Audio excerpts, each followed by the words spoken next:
انہوں نے کہا اگر آپ نبی ہیں تو ہمارے 3 سوالوں کے جوابات دے دیں.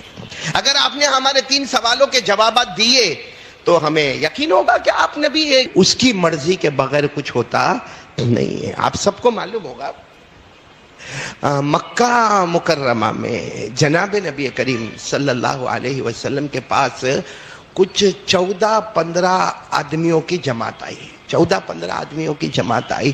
اچھا، جو جماعت جناب نبی کریم صلی اللہ علیہ وسلم کے پاس آئی اس میں یہودی بھی تھے اور مکہ کے کفار بھی تھے. وہ 14-15 ایک قافلہ بنا کر جناب نبی کریم صلی اللہ علیہ وسلم کے پاس آئے اور اس وقت بڑی سختی اور پریشانی کا معاملہ تھا. آ کر انہوں نے کہا کہ آپ نبی ہیں؟ تو اللہ کے رسول صلی اللہ علیہ وسلم نے وہی جواب دیا جو سب کو جواب دے رہے کہ میں نبی، میں اللہ کا پیغمبر، میں اللہ کا رسول. تو وہ 14-15 کی جو جماعت تھی انہوں نے کہا اگر آپ نبی ہیں تو ہمارے 3 سوالوں کے جوابات دے دیں.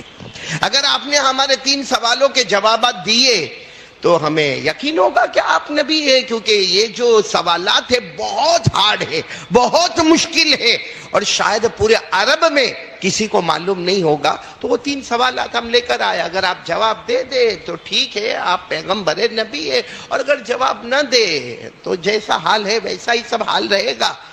ہمارے آقا صاحب نے فرمایا اچھا پوچھو نا وہ 3 سوالات کون سے ہیں جو بہت مشکل ہے. انہوں نے کہا سب سے پہلا سوال اصحاب کہف کون تھے؟ اصحاب کہف آپ کو معلوم ہوگا کہ پورے قرآن کریم میں ایک سورت ہے سورۃ الکہف جو آج پڑھنے والی سورت ہے. کون سے دن؟ مطلب جمعرات کی مغرب سے لے کر جمعہ کی مغرب تک یہ سورہ کہف پڑھنا چاہیے. پڑھیں گے؟ بولو انشاءاللہ پڑھیں گے.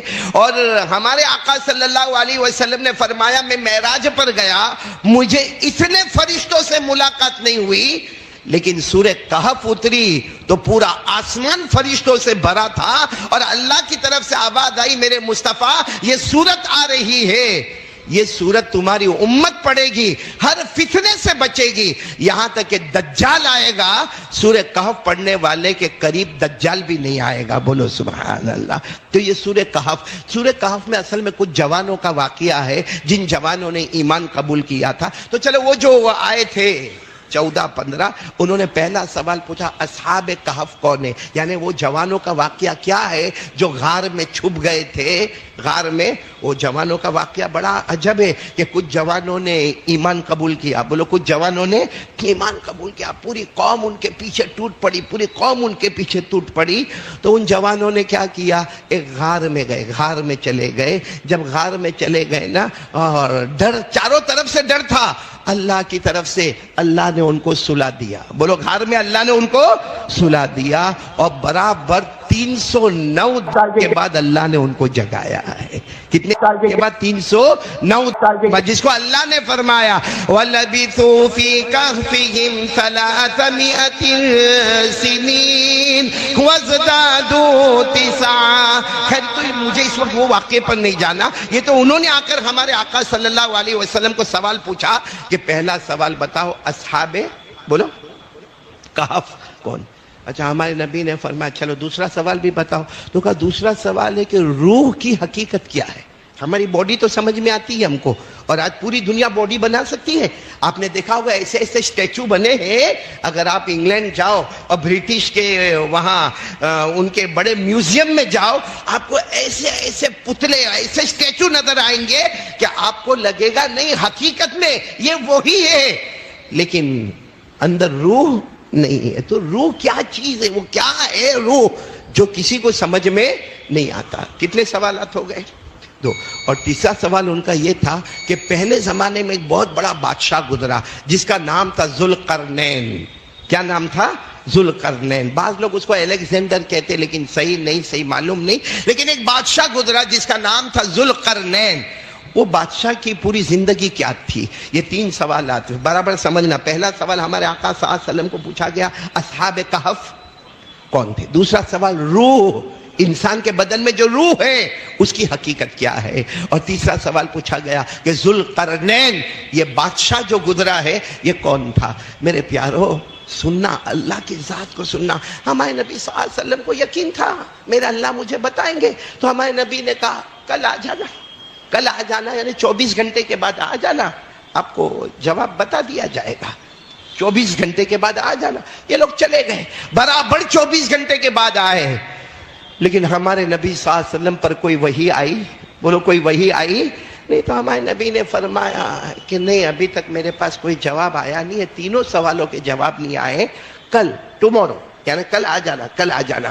پھر 24 گھنٹے گزر گئے، وہ سب آئے اور کہا کہ آپ تو نبی ہے نا، آپ تو اللہ کے پیغمبر ہیں، آپ رسول ہیں، ہم نے 3 سوالات پوچھے تھے، اصحاب کہف کون ہے، دوسرا سوال تھا روح کی حقیقت کیا ہے، تیسرا سوال تھا ذوالقرنین بادشاہ، 48 گھنٹے ہو گئے۔ ہمارے نبی نے کہا میں کیا کروں، میرے پاس اب تک کوئی جواب نہیں آیا۔ اور پورا مجمع بتانا، ہمارے نبی اپنی مرضی سے نہیں بولتے تھے۔ کس کی مرضی ہوتی تھی؟ اللہ کی مرضی ہوتی تھی۔ اللہ نے فرمایا وَمَا يَنطِقُ عَنِ الْهَوَىٰ إِنْ هُوَ إِلَّا وَحْيٌ یوحیٰ۔ اللہ تبارک و تعالیٰ فرماتے میرے مرضی تھے، میرے نبی 23 سال اپنی مرضی سے کچھ نہ بولے، زبان نبی کی ہوتی تھی۔ بولو فیصلہ تو کس کا ہوتا تھا؟ اللہ۔ اب یہ معاملہ چلتا گیا، یہ تیسرا دن، چوتھا دن، 5واں دن، اور ہمارے نبی یہی کہے مجھے نہیں معلوم۔ اب ان لوگوں نے اتنا مذاق اڑانا شروع کیا، کیا کیا کہنا شروع کیا۔ کہا کون کہتا ہے کہ محمد نبی ہے؟ ارے 3 سوالات ان کے سامنے رکھے گئے، 24 گھنٹے گزرے، 48 گھنٹے گزرے، 72 گھنٹے گزرے، ارے چوتھا دن گزر گیا، ان کی طرف سے کوئی جواب ہی نہیں آتا۔ ایک دن ہمارے نبی بہت رو رہے تھے، حضرت جبرائیل علیہ السلام آئے، کہا مصطفیٰ اللہ فرماتے رونا بند کرو، تینوں سوالوں کے جوابات آ گئے ہیں۔ بولو سبحان اللہ۔ بس جیسے ہمارے آقا صلی اللہ علیہ وسلم کو جوابات ملے، سب کو جمع کیا، اور ہمارے نبی نے جو جواب دیا ہے میرے دوستو، پہلا سوال تھا، بولو کیا؟ اصحاب کہف کون تھے؟ اللہ نے پوری سورت نازل کی سورۃ الکہف کے نام سے، بولو سبحان اللہ، اور اس میں جوانوں کا ذکر شروع کر دیا۔ اللہ نے فرمایا نحن نقص علیک نبأہم بالحق انہم فتیۃ آمنوا بربہم وزدناہم ہدی، اور اللہ نے پوری تفصیل بتائی، یہاں تک کہ اصحاب کہف کے ساتھ ایک کتا تھا، اس کتے کا بھی ذکر قرآن پاک میں آیا، یعنی اللہ نے اتنا ڈیٹیل میں بتایا کہ اصحاب کہف یہ تھے، ایک کا نام تھا مکسلمینہ، ایک کا نام تھا تملیخہ، ایک کا نام تھا ساری نوتس، ایک کا نام تھا کعست تتیونس، ایک کا نام تھا ذو نواس، ایک کا نام تھا، ایک کتا تھا جس کا نام تھا قطمیر۔ اللہ نے پوری ڈیٹیل کے ساتھ بتایا اور فرمایا وَتَحْسَبُهُمْ أَيْقَاظًا وَهُمْ رُقُودٌ وَنُقَلِّبُهُمْ ذَاتَ الْيَمِينِ وَذَاتَ الشِّمَالِ وَقَلْبُهُمْ بَاسِطٌ ذِرَاعَيْهِ بِالْوَصِيدِ۔ اللہ نے اتنی تفصیل کے ساتھ ذکر کیا، وہ جتنے سوال پوچھنے والے تھے حیران ہو گئے کہ بات تو بالکل برابر ہے، کہاں سے کہاں تک کی بات ہے۔ پھر کہا دوسرا سوال کیا تھا؟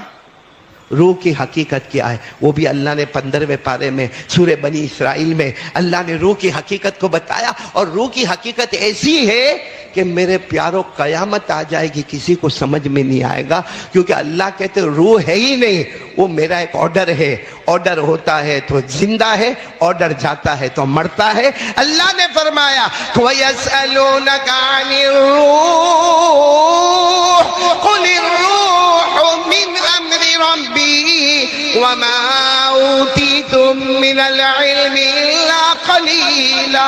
اللہ تبارک و تعالیٰ فرماتے لوگ پوچھتے روح کیا ہے، روح کیا ہے، روح کیا ہے؟ اللہ کہتے روح کبھی نظر ہی نہیں آئے گی، وہ میرا امر ہے۔ اور اللہ نے کہا کیوں فکر کرتے ہو، تمہارا علم تھوڑا ہے اور اللہ کے علم کی کوئی انتہا نہیں ہے۔ کتنے سوال کے جوابات ہو گئے؟ تیسرا سوال تھا وہ ذوالقرنین بادشاہ کیا، تو اسی سورہ کہف میں 16ویں پارے میں پورا رکوع نازل ہوتا ہے جس میں ذوالقرنین بادشاہ کا ذکر آتا ہے، اور یہ بھی ذکر آتا ہے کہاں سفر شروع کہاں ختم، انہوں نے کہاں سفر کیا کہاں سفر ختم، اور کیسے وہ اللہ کے ولی تھے اور کیسے زبردست وہ داعی تھے۔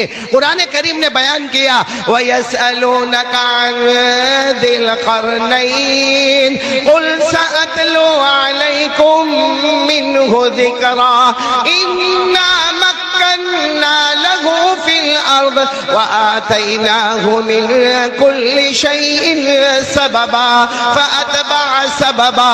پورا رکوع اگر آپ پڑھیں گے میرے پیاروں، قرآن سے محبت ہوگی، آپ کو اصحاب کہف کا واقعہ بھی ملے گا، روح کی حقیقت بھی سمجھ میں آئے گی، اور ذوالقرنین بادشاہ کا ذکر بھی پورے رکوع میں ملے گا. میرے پیاروں، یہ لوگ سب چلے گئے اور ہمارے نبی کا باہر نام ہو گیا. اور ظاہری بات ہے اللہ ہی عزت دینے والا، اور اللہ جب عزت دے تو کوئی روکنے والا نہیں ہوتا. وَتُعِزُّ مَن تَشَاءُ وَتُذِلُّ مَن تَشَاءُ. باہر ایک شور، بلکہ کئی لوگوں نے ایمان قبول کیا کہ آج تک کسی کو نہیں معلوم تھا اصحاب کہف کے بارے میں. اتنی تفصیل ہمیں ملی ہے، یہاں تک کہ اصحاب کہف کے کتے کی بھی تفصیل ہم کو مل گئی ہے، اور سب نام وام سب ہونے لگا. میرے پیاروں، ہمارے نبی پھر بھی رو رہے. حضرت جبرائیل سامنے ہے. حضرت جبرائیل نے پوچھا آپ رو کیوں رہے؟ کہا اتنا لیٹ کیوں ہو گیا؟ میں نے تو ان کو کہا تھا 24 گھنٹے کے بعد آنا، لیکن 24 گھنٹے کے بعد بھی جواب نہیں آیا، پھر 48 گھنٹے کے بعد بھی نہیں آیا، 72 گھنٹے کے بعد بھی نہیں آیا، اتنے دن کے بعد جواب آیا. کیسے لوگوں نے مذاق اڑایا، کسی نے کہا شاعر ہے، کسی نے کہا مجنون ہے، کسی نے کہا جادوگر ہے، کسی نے کہا یہ اپنی طرف سے باتیں کرتے ہیں. یہ کہہ کر ہمارے نبی رونے لگے تو حضرت جبرائیل نے فرمایا اس کا بھی جواب آ گیا ہے. آنسر آف ڈیلے، یعنی اتنا ڈیلے جو ہوا، اتنے دیر میں جو اللہ نے جواب دیا، اس کا جواب بھی آ گیا. کیا جواب آیا میرے پیاروں؟ کیا جواب آیا؟ وہ بھی قرآن میں لکھا، اللہ کی قسم قرآن میں لکھا. کیا جواب آیا؟ اللہ نے فرمایا میرے مصطفیٰ آپ نے سب کو کہہ دیا کل آ جانا، تم کو جواب مل جائے گا. اصحاب کہف کون ہے؟ کل 24 گھنٹے کے بعد. روح کیا ہے؟ 24 گھنٹے کے بعد جواب. اور بادشاہ ذوالقرنین کیا ہے؟ 24 گھنٹے کے بعد. اللہ نے فرمایا میرے نبی آپ نے یہ کیوں نہیں کہا انشاءاللہ، یعنی اللہ مجھے بتائے گا تو میں جواب بتا دوں گا. آپ نے صرف اتنا کہہ دیا کل آ جانا، 24 گھنٹے کے بعد جواب ہوگا. جواب آپ تھوڑی دینے والے، جواب کون دینے والا ہے؟ اللہ. آپ کو کہنا چاہیے تو 24 گھنٹے کے بعد آنا، انشاءاللہ میرا اللہ جواب دے گا. اللہ کہتے اگر آپ نے انشاءاللہ کہا ہوتا تو 24 گھنٹے سے پہلے آپ کو جواب مل گیا ہوتا، لیکن آپ نے صرف اتنا کہا نا میں جواب دے دوں گا. میرے پیاروں، ہمارے نبی روئے. اللہ نے فرمایا آئندہ بھی خیال کرنا، کوئی بھی جواب دو تو کہنا جواب دینے والا میں نہیں ہوں. بولو جواب دینے والا کون ہے؟ اللہ. اور یہ بات بھی قرآن میں لکھی ہوئی ہے. ارے بولو نا، یہ بات بھی قرآن میں لکھی ہوئی ہے صاف الفاظ میں. اللہ نے فرمایا وَلَا تَقُولَنَّ لِشَيْءٍ إِنِّي فَاعِلٌ ذَلِكَ غَدًا إِلَّا أَن يَشَاءَ اللَّهُ وَاذْكُرْ رَبَّكَ إِذَا نَسِيتَ. اللہ تبارک و تعالیٰ فرماتے. اور اگر عربی جاننے والے ہو نا علماء کرام سوچیں گے اللہ نے کتنے امپورٹنس کے ساتھ فرمایا وَلَا تَقُولَنَّ. اللہ یہ بھی کہہ سکتے تھے آپ کبھی بھی انشاءاللہ کے بغیر بات مت کرنا، لیکن اللہ نے کہا ہرگیز ہرگیز ہرگیز. خیال رکھنا عربی زبان میں اس کو کہتے ہیں لام تاکید بانون تاکید ثقیلہ. عربی گرامر میں وَلَا تَقُولَنَّ، کبھی بھی نہیں میرے مصطفیٰ، کبھی بھی نہیں کوئی بھی کام کے بارے میں مت کہنا انی فاعل ذلک غدا کہ کل میں وہ کام کروں گا، نہیں، بلکہ کہنا الا ان یشاء اللہ، اللہ چاہے گا تو کام ہوگا. ارے بولو نا، ہمارے نبی سے بڑھ کر کسی کا مقام؟ اللہ کی قسم ہمارے نبی کی شان، کیا شان تھی میرے دوستو. لیکن اللہ نے ہمارے نبی کو کہہ کر پوری امت کو بتایا کہ ہر معاملے میں ہمارا دھیان کس کی طرف ہونا چاہیے. ہمیں خوشی ملے نا، خوشی ملے تو بھی ہمارا ذہن کس کی طرف ہونا چاہیے؟ اللہ. ہمیں غم ملے تو ہمارا ذہن کس کی طرف ہونا چاہیے؟ اللہ. کیونکہ دنیا ہے، کچھ دن ہمارے بہت خوشی کے آئیں گے، مگر وہ خوشی دینے والا بھی کون ہے؟ اللہ. اور کچھ دن ہمارے اوپر حالات پہ حالات آئیں گے، لیکن یقین ہونا چاہیے کہ یہ حالات دینے والا بھی کون ہے؟ اللہ. اور اللہ کی طرف سے حالات آئے وہ بھی انعام ہے. بولو اللہ کی طرف سے حالات آئے وہ بھی. اب آپ سوچتے ہوں گے اللہ کی طرف سے حالات آئے وہ بھی انعام ہے. ایک بات سناؤں آپ کو، سنیں گے آپ لوگ؟ سنیں گے، بہت نئی بات ہے. مدینہ پاک میں ایک ہسبینڈ اور وائف، بولو مدینہ پاک میں، یعنی صحابی رضی اللہ تعالیٰ عنہ اور صحابیہ رضی اللہ تعالیٰ عنہا، یعنی مدینہ پاک میں ہسبینڈ اور بہت پیسہ بہت پیسہ، بہت صدقہ، خیرات اور مال دولت سب، یعنی بہت بہت بڑا کاروبار.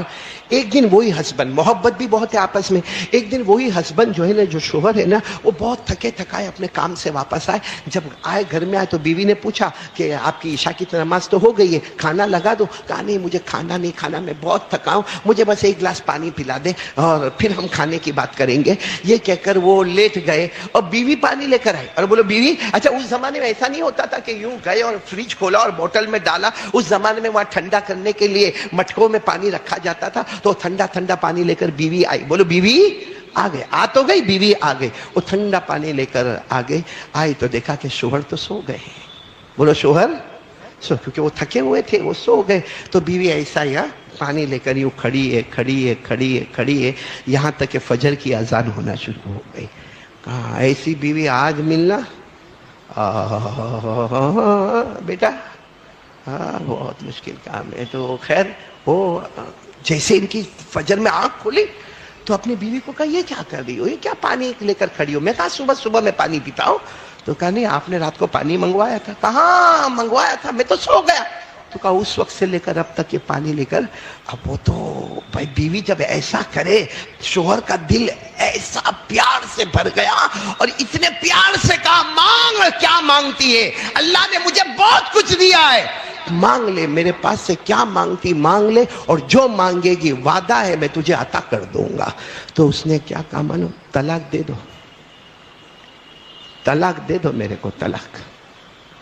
اب اتنی محبت، اتنے خوشی کا ماحول، تھوڑی دیر میں خوشی کا ماحول پورا غم میں بدل گیا.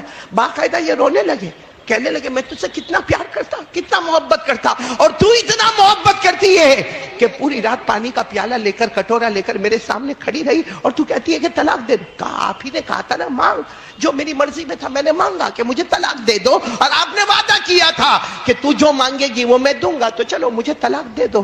فجر کا وقت تھا، کہنے لگے نہیں، ہم پہلے فجر کی نماز پڑھ لیتا ہوں. اور چونکہ یہ اللہ کے رسول کے شہر سے دور رہتے تھے، کہنے لگے پھر ہم دونوں ساتھ میں، تو بھی فجر پڑھ لے، میں بھی مسجد میں جا کے فجر پڑھ لیتا ہوں. اس کے بعد ہم دونوں جناب نبی کریم صلی اللہ علیہ وسلم کے پاس جائیں گے، وہاں جا کر یہ پورا معاملہ رکھیں گے. ہاں اگر وہ بھی کہہ دیں گے کہ میرے لیے ضروری ہے طلاق دینا تو میں طلاق دے دوں گا. فجر کی نماز ہو گئی، دونوں میاں بیوی چلے جناب نبی کریم صلی اللہ علیہ وسلم کو ملنے کے واسطے جا رہے وہ چلے جا رہے یا تو جانور پر ہوں گے، اونٹ پر ہوں گے، یا پیدل چلتے ہوں گے. مگر یہ ہوا کہ شوہر راستے میں گرے. بولو شوہر راستے میں گرے اور بہت خراب سامنے پتھر تھا، یا تو جانور کا پاؤں پتھر پر آیا ہوگا تو جانور سے گرے ہوں گے، یا چلتے چلتے پتھر سامنے آ گیا تو گرے. مگر اتنا زور کا گرے کہ پاؤں کی ایک ہڈی جیسے کریک ہو گئی، جس کو ہم کہتے ہیں موچ آ گئی پاؤں میں، اور ہاتھ طرف سے خون بہنا شروع ہوا. وہ عورت جو تھی نا، عورت، اس کے پاس بڑے بڑے دوپٹے تھے، جلدی جلدی اس نے دوپٹے کو کاٹا اور اپنے شوہر کے زخم کو باندھنا شروع کیا. پاؤں میں درد ہوتا وہاں بھی باندھتی جا رہی ہے ہاتھ میں. اور وہ اس کا چہرہ دیکھ کر روئے جا رہے اور کہتے ایک طرف تو یہ خدمت کرتی ہے اور ایک طرف ابھی ہم طلاق مانگنے کے لیے جا رہے ہیں. تو عورت نے کیا جواب دیا؟ نو طلاق، اب کوئی طلاق نہیں. تو کہا اللہ کے رسول کا گھر تو قریب آ گیا. کہا وہاں بھی نہیں جانا ہے، چلو گھر پر واپس چلو. گھر پر واپس آ گئے. جب گھر پر واپس آئے، کھانا پینا ہوا. انہوں نے کہا مجھے بتا کیا حقیقت ہے، کیا میری غلطی ہے کہ تم مجھ سے طلاق مانگتی ہے؟ اور آدھے راستے سے واپس آ گئی. پیارے نبی کی ملاقات بھی ہم نے نہیں کی. کہا ایک حدیث سنی تھی، جب اللہ کسی سے محبت کرتا ہے، جب اللہ کسی سے محبت کرتا ہے، جب مصطفیٰ کسی سے محبت کرتے ہیں، اور جب اللہ کو اس کا اسلام اور ایمان آسمان پر پسند آتا ہے، اللہ اس کے اوپر کچھ پریشانیاں ڈالتا ہے. کہا میں نے سنا تھا یہ حدیث، ہمارے نبی پاک صلی اللہ علیہ وسلم نے فرمایا جب اللہ کسی سے محبت کرتا ہے یا مصطفیٰ کسی سے محبت کرتے ہیں اور اس کا ایمان اللہ کو، بولو اللہ کو پسند آتا ہے، تو اللہ اس کے اوپر حالات ڈالتے، اور وہ حالات اتنے خطرناک ہوتے جیسے پانی کو اوپر سے چھوڑو تو کتنا تیزی کے ساتھ نیچے آتا ہے، پانی چھوڑتے رہو نیچے آئے گا، پانی چھوڑتے رہو نیچے آئے گا. کہ بس اسی طریقے سے اللہ اس کے اوپر حالات پہ حالات پہ حالات پہ حالات. مگر یہ دلیل ہے کہ اللہ نے اس کے ایمان کو آسمان پر قبول کر لیا. اللہ اور مصطفیٰ نے اسے محبت کرنا شروع کر دی ہے. میرے دوستو، وہ عورت کہتی ہے میں جب سے آپ کے نکاح میں آئی ہوں 12 سال ہو گئے، آپ کے نکاح میں آ کے مجھے 12 سال ہو گئے، میں نے کبھی آپ کے اوپر کوئی حال ہی نہیں دیکھا، آپ کو کبھی پریشانی نہیں دیکھا، آپ آرام سے جاتے ہو آتے ہو، روٹی کپڑا مکان، آپ کو میں نے کبھی میں نے آپ کا سر بھی دکھتا ہوا نہیں دیکھا۔ تو میرے دل میں ڈر ہو گیا کہ کیا میرا شوہر منافق تو نہیں ہے، کیا میرا شوہر منافق تو نہیں کہ اس کے اوپر کوئی حال ہی نہیں آتا، کوئی پریشانی نہیں آتی اس کے اوپر، یہ ہمیشہ آرام میں ہی رہتا ہے۔ لیکن جب آج راستے میں آپ نے ٹھوکر کھائی اور آپ کے پاؤں کی ہڈی میں کریک ہوا اور آج آپ کے ہاتھ پاؤں سے خون بہنے لگا، مجھے یقین ہو گیا نہیں، میرے شوہر کا اسلام بھی اللہ نے آسمان پر قبول کر لیا ہے، اس لیے جو معاملہ تھا وہ کچھ نہیں تھا، ایمان والا معاملہ تھا۔ باقی بیوی نے کہا میں آپ کی بیوی ہوں، جو چاہے آپ میرے ساتھ میں معاملہ کر سکتے، آپ میرے سرتاج میرے شوہر ہو۔ تو میرے پیارو، مجھے بتانا یہ ہے کہ حالات آتے ہیں وہ بھی نعمت ہے، خوشی آتی ہے وہ بھی نعمت ہے، مگر ہمارا دل و دماغ دونوں وقت کہاں ہونا چاہیے؟ میں نے بولو نا، دونوں وقت کہاں ہونا چاہیے؟ اللہ کی طرف۔ بولو کس کی طرف ہونا چاہیے؟ ہاں، ہم لوگوں کا دماغ ہے نا اپنے سٹیٹس پر بہت آتا ہے، اپنے سٹیٹس پر بہت آتا، میں کر لوں گا، میں ایسا کروں گا، اس کو کہہ دوں گا، اس کو کہہ دوں گا۔ ارے بھائی، جس کو تو کہے گا اس کا پیدا کرنے والا بھی کون ہے؟ اسی لیے ہمیشہ یاد رکھو میرے دوستو، خوشی آئے، جیسے ہمارے یہاں شادی کا معاملہ، خوشی کا معاملہ، ہمارا ذہن کس کی طرف؟ اللہ۔ غم کا معاملہ، ہمارا ذہن کس کی طرف؟ اللہ کی طرف ہونا چاہیے۔ بنیں گے، بولو سب بنیں گے انشاءاللہ۔ اور میں نے بتا دینا، ولی وہ ہوتا ہے جس کو دنیا میں کوئی ڈر نہیں، اس کو آخرت میں کوئی غم نہیں، اور دنیا بھی اس کی اور آخرت بھی اس کی، ایمان میں مضبوط ہوتا ہے اور گناہوں سے بچانے والا ہوتا ہے۔ میرے پیارو دیکھو، میں نے پہلے آپ لوگوں کو کہا لا الہ الا اللہ، اس پر حضرت صابر پاک کا واقعہ سنایا، برابر۔ پھر میں نے حضرت بلال رضی اللہ تعالیٰ عنہ کا واقعہ سنایا، پھر میں نے کہا موبائل پر غلط کام نہیں کرنے کا، پھر میں نے کہا بیڑی سگریٹ تمباکو گٹکا ڈرگس نہیں لینے کا۔ تو آدمی سوچتا ہے کہ قاری صاحب اتنا بہت بول کے گئے، اتنا بہت بول کے گئے، تو یہ کیسا ہوگا، کیسا یہ سب کیسا؟ جیسا کسی کو بول دو بھائی گھر میں سے ٹی وی تیرے کو نکال دینے کا، کسی کو کہہ دو تیرے موبائل میں جتنا بھی غلط ایپ ہے وہ سارا غلط ختم کر دے، اچھا فارمیٹ لے کر آ، گندا فارمیٹ ڈیلیٹ کر دے، اور موبائل کو ضرورت کے وقت استعمال کرنا۔ کوئی شراب پینے والے کو بولے دارو چھوڑ دے، دارو چھوڑ دے، دارو چھوڑ دے، کوئی جوا والے کو بولے جوا چھوڑ دے، کوئی زنا کرنے والے کو بولے زنا چھوڑ دے۔ وہ سوچتے ہیں قاری صاحب تو بول کر چلے گئے، کیا ہو جائے گا؟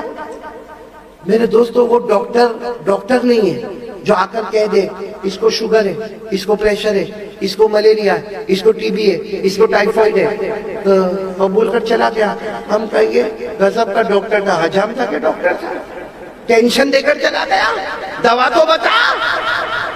تو میرے پیاروں، میں حجام نہیں بننا چاہتا، میں دوا دے رہا ہوں آپ کو کہ جتنی باتیں میں نے کہی یا جتنی باتیں آپ نے علماء کرام کی زبانی سنی یا جتنی آپ نے نظم و نعت کے مصرے اور قافیے سنے، سب کو اپنے شریر میں پیوست کرنا ہو، اپنی باڈی میں لانا ہو۔ ایک کام میرے بچوں اور ساری جنتا جو یہاں بیٹھی ہے، ایک کام کا ارادہ کر لے اور دل و جان سے ارادہ کر لے کہ جان دے سکتا، سب قربان کر سکتا، مگر میری نماز کبھی قضا نہیں ہوگی انشاءاللہ۔ کون تیار ہے؟ ہاتھ اوپر کر کے بولے نماز قضا نہیں ہوگی۔ اور اب میری بات سن لے، یہ اجمیر والے بابا نام معلوم؟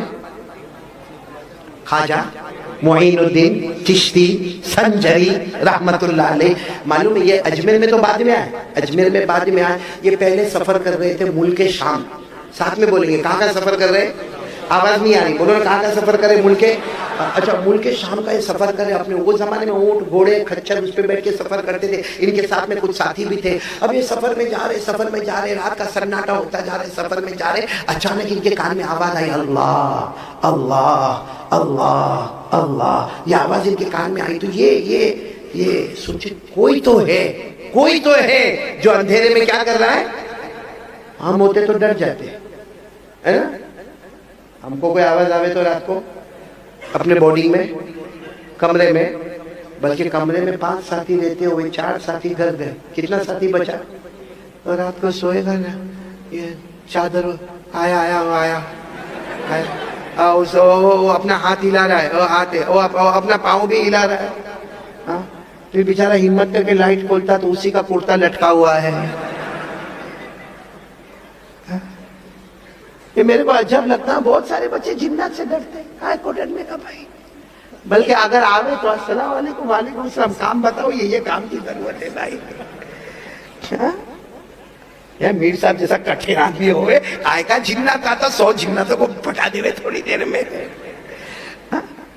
تو میں کہہ رہا تھا آپ کو حضرت خواجہ، بولو کون؟ معین الدین. وہ رات میں سفر میں جا رہے ہیں، اندھیرا ہے، جنگل ہے، ملک شام کی طرف جا رہے ہیں، اور آواز آ رہی ہے اللہ اللہ اللہ. یہ سب اپنے ساتھیوں کو کہا اترو، کہیں نہ کہیں سے آواز آ رہی ہے، ہمیں دیکھنا. اچانک خواجہ معین الدین چشتی کی نظر پڑی، پہاڑ کے نیچے ایک جھوپڑا ہے، اس میں ایک بتی جل رہی ہے، اور اس میں ایک بزرگ آدمی بیٹھے ہیں، چہرے پر نور کی نور ہے، اور وہ اللہ اللہ اللہ کر رہے. اب بتاؤ، اللہ کا ولی کو اللہ کا ولی ملے تو کتنا مزہ آتا ہے.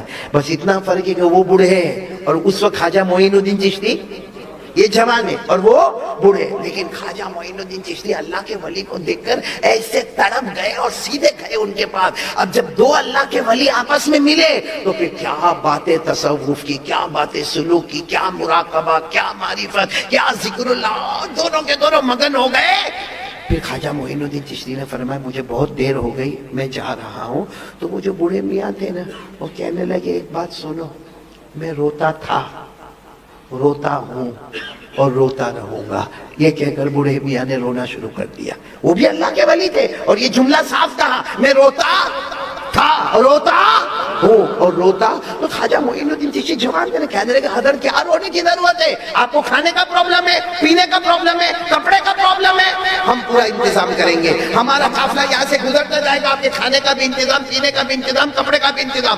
وہ بڑے میاں بزرگ کہنے لگے نہ بیٹا معین الدین، کھانا پینا کپڑا وہ تو سب اللہ دیتا ہے. بولو وہ تو سب اللہ، لیکن میں روتا تھا، روتا اور روتا. خواجہ معین الدین چشتی جوان تھے، کہنے لگے حضرت ایسا کیوں کہتے؟ کہتے میں اس لیے روتا تھا اور روتا ہوں اور روتا رہوں گا کہ جب سے میں بالغ ہوا مجھے یاد نہیں میری کوئی بھی نماز قضا نہیں ہوئی ہے.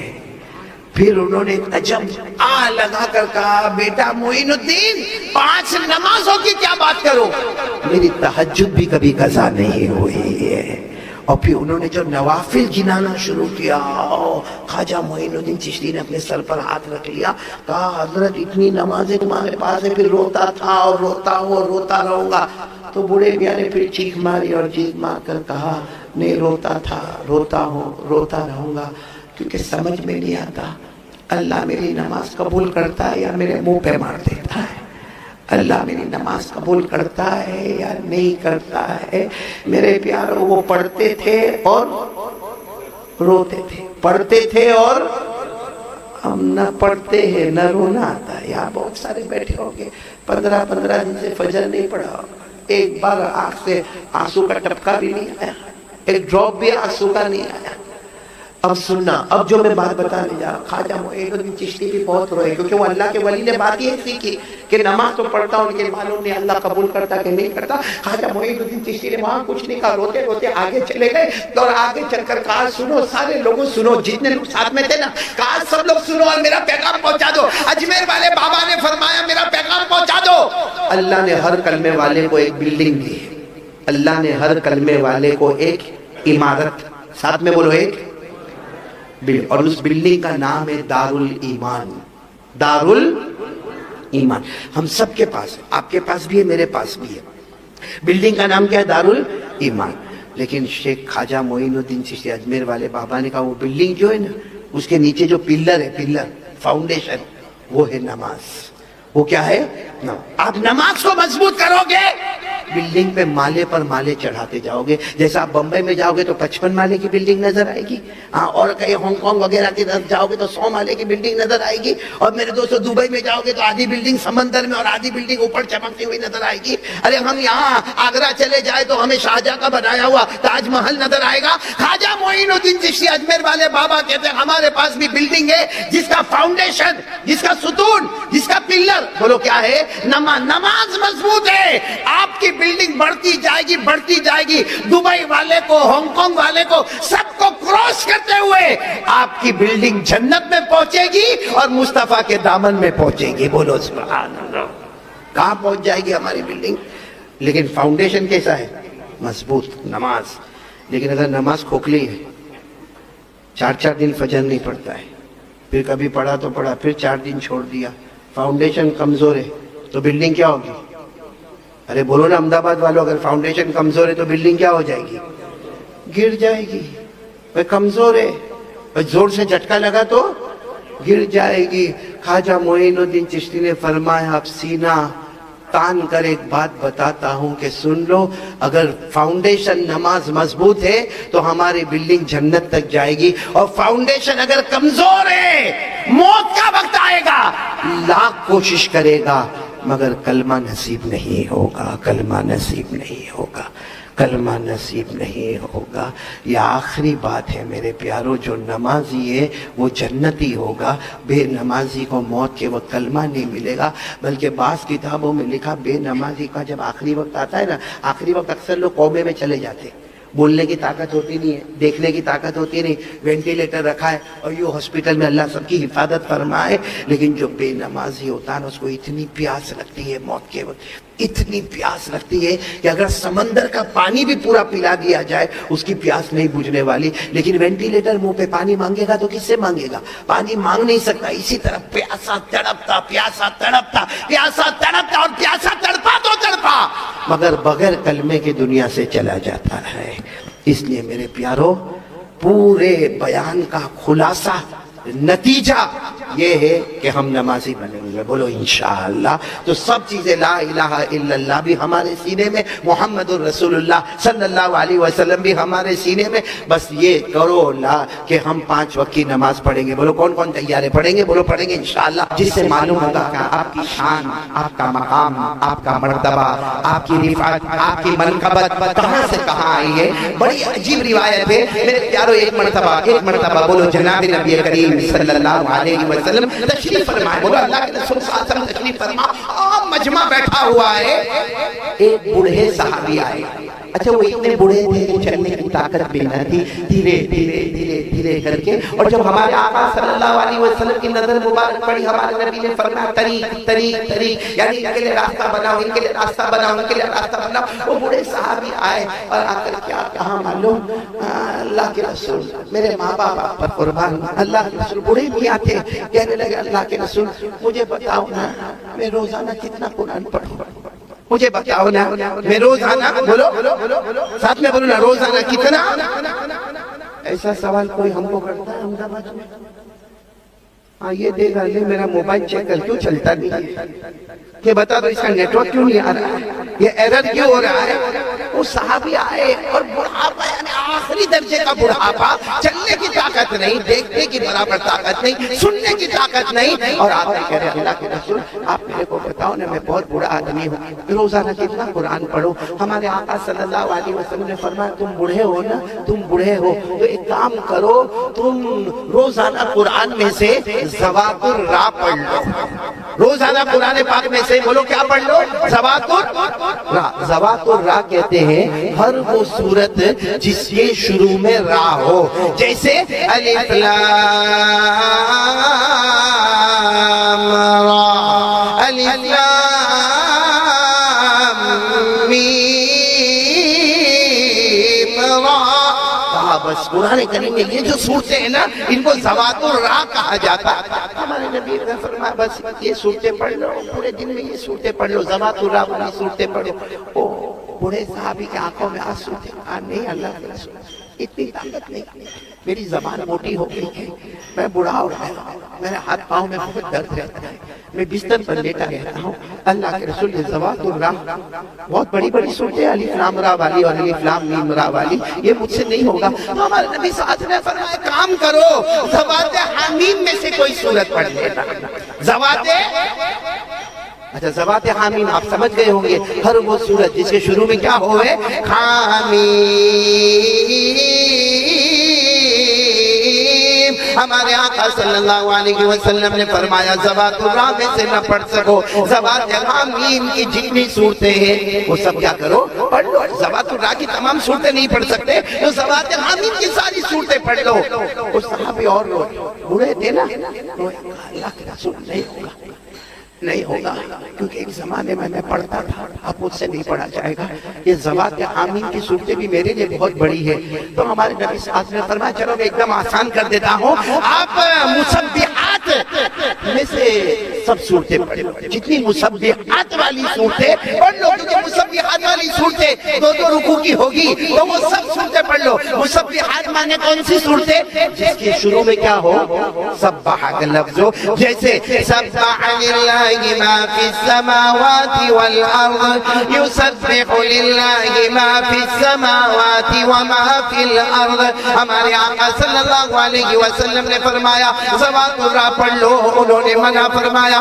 ہمارے نبی نے فرمایا ذوات حمیم پڑھ لو، کہا بہت بڑھا مجھ سے نہیں ہوگا۔ ہمارے نبی نے فرمایا بہت آسان صورت ہے، قرآن میں سے مسبحات پڑھ لو، جو صورت سبح سے شروع ہو، یسبح سے شروع ہو، وہ پڑھ لو۔ میرے دوستو، یہ ہمارے نبی کا صبر اور ان کی سچائی، انہوں نے کیا کہا مانا اللہ کے رسول میں بھی نہیں ہوگا، نہیں ہوگا۔ بہت بڑا، آپ میرے بڑھاپے پر ذرا رحم کریں، نہ ذوات الراء والی صورتیں پڑھ سکتا، بولو نہ ذوات حامیم والی پڑھ سکتا اور نہ مسبحات پڑھ سکتا۔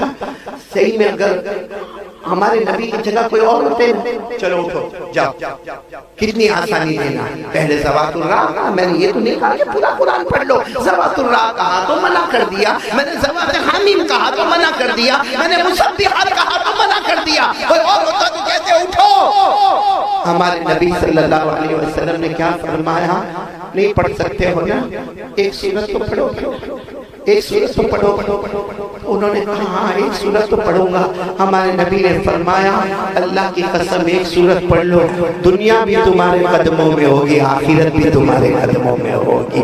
تو وہ صحابی بڑھے تھے نا، قریب آ گئے، کہا اللہ کے رسول کو کون سی سورت ہے؟ ہمارے نبی نے فرمایا یہ وہ سورت ہے جس میں اللہ نے آخرت کے سب منظر کو جمع کر دیا ہے۔ میرے ساتھ میں پڑھو، کون سی سورت؟ اذا زلزلت الارض زلزالها وأخرجت الأرض أثقالها وقال الإنسان ما لها يومئذ تحدث أخبارها بأن ربك أوحى لها يومئذ يصدر الناس أشتاتا ليروا أعمالهم فمن يعمل مثقال ذرة خيرا يرى ومن يعمل مثقال ذرة شرا يرى۔ اللہ تبارک و تعالیٰ نے آخرت کے ایک ایک منظر کو جمع کر دیا۔ ہمارے نبی صلی اللہ علیہ وسلم نے فرمایا یہ سورت پڑھ لینا۔ اچھا وہ جو بوڑھے صحابی تھے نا، ان کے چہرے پر ایک مسکراہٹ آئی، پہلے رونا تھا نہ مسکراہٹ آئی، اور دھیرے سے ایسے سہارا لے کر اٹھے اور کیا کیا معلوم؟ یا رسول اللہ واللہ لا ازید علی ھذا، اللہ کے رسول اب اس سے زیادہ کچھ نہیں پڑھوں گا، تب یہی سورت پڑھوں گا، واللہ لا ازید علی ھذا، اللہ کی قسم اب پڑھوں گا تو یہی سورت پڑھوں گا۔ یہ کہہ کر مسکراتے اور روتے ہوئے جب جانے لگے، ہمارے نبی صلی اللہ علیہ وسلم نے فرمایا افلح افلح فلاح، اے لوگوں سنو، دنیا بھی ان کے قدموں میں، آخرت بھی ان کے قدموں میں۔ تو میرے پیاروں ہم لوگ بھی پڑھیں گے، بولو نا ہاں، ایک سورت اذا زلزلہ، سورہ زلزال، اس میں دنیا آخرت ملتی ہے۔ میرے پیارے بچوں، آپ 24 گھنٹے قال اللہ قال الرسول قال اللہ قال الرسول، اللہ کی قسم آپ کا مقام کتنا اونچا ہوگا۔ کاش ہم اپنے مقام کو پہچانیں۔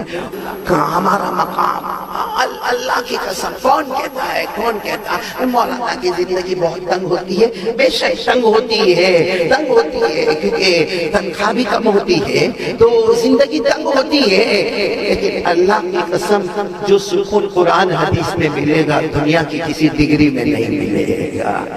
سکون ملے گا تو اللہ کے ذکر میں ملے گا، اللہ کی یاد میں ملے گا، قرآن میں ملے گا۔ تو کون کون تیار ہے؟ ہم 3 کام آج سے کریں گے، بولو انشاءاللہ، اور قسم کھا کر کہتا ہوں ایک بار جس نے توحید لا الہ الا اللہ کا دامن تھاما اور جس نے مصطفیٰ کا دامن تھاما، قسم اللہ کی وہ چلتا جائے گا، دنیا بھی قدموں میں آئے گی، اور جب آخرت کا وقت ہوگا اللہ فرمائیں گے میرا بندہ جب دنیا تیری بنایا تھا تو میرا بن گیا، جا میں نے آخرت بھی تیری بنا دی ہے۔ بولو سبحان اللہ۔ تو کون کون تیار ہے تین کام کرنے کے لیے، جس میں پہلا کام پورا مجمع ہمارے بچے بھی اور سب یقین بنا لو کرنے دھرنے والا کون ہے؟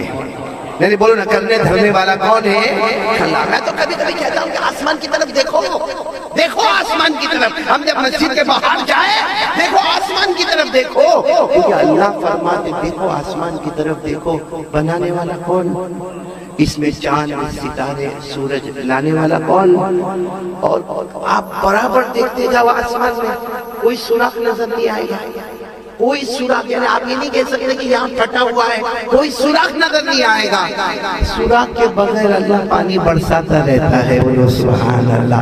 سوراخ نہیں ہے پھر بھی پانی برساتا رہتا، اور اللہ خود ہمیں کہتے ہیں کہ آسمان کی طرف دیکھ لے۔ قرآن میں لکھا، قرآن میں پارہ نمبر 26، بولو نا پارہ نمبر، اللہ نے فرمایا، سب پڑھیں گے میرے ساتھ میں، اللہ نے فرمایا أَفَلَمْ يَنْظُرُوا إِلَى السَّمَاءِ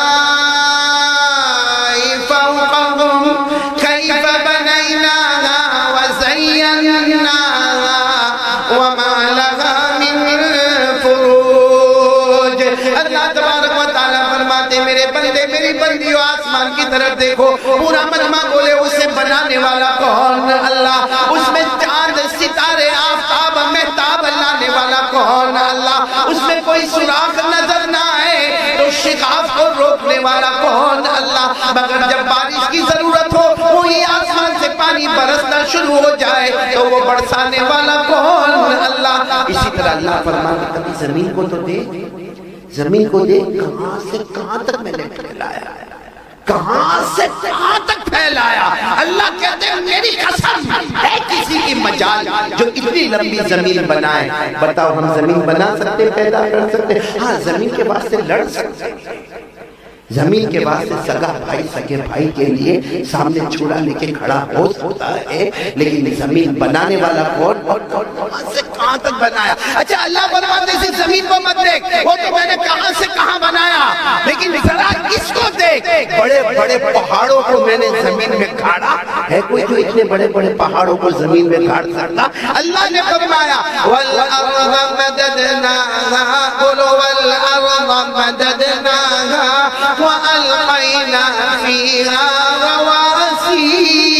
اللہ فرماتے میرا بندہ آسمانوں کو دیکھ لے گا، زمین کی گہرائی کو دیکھ لے گا، اللہ کی قدرت تجھے وہاں بھی نظر آئے گی۔ بولو سب کرنے دھرنے والا کون؟ بلکہ میرے پیاروں آسمان زمین تو ٹھیک ہے، آپ یہ بتاؤ جب سے دنیا قائم ہے رات دن ہو رہا نہیں ہو رہا؟ رات جاری ہے، دن آ رہا ہے، پھر دن جا رہا ہے، رات آ رہی ہے۔ کتنے انبیاء اللہ کو پیارے ہو گئے، کتنے اولیاء اللہ کو پیارے ہو گئے، کتنے بزرگان دین اللہ کو پیارے ہو گئے، کتنے شیطان اور کتنے فرعون اور کتنے ابلیس مردود چلے گئے، مگر آسمان زمین کے نظام میں رائی کے دانے کے برابر بھی فرق نہیں آیا ہے۔ یہ کون ہے جو آسمان اور زمین کے نظام کو چلا؟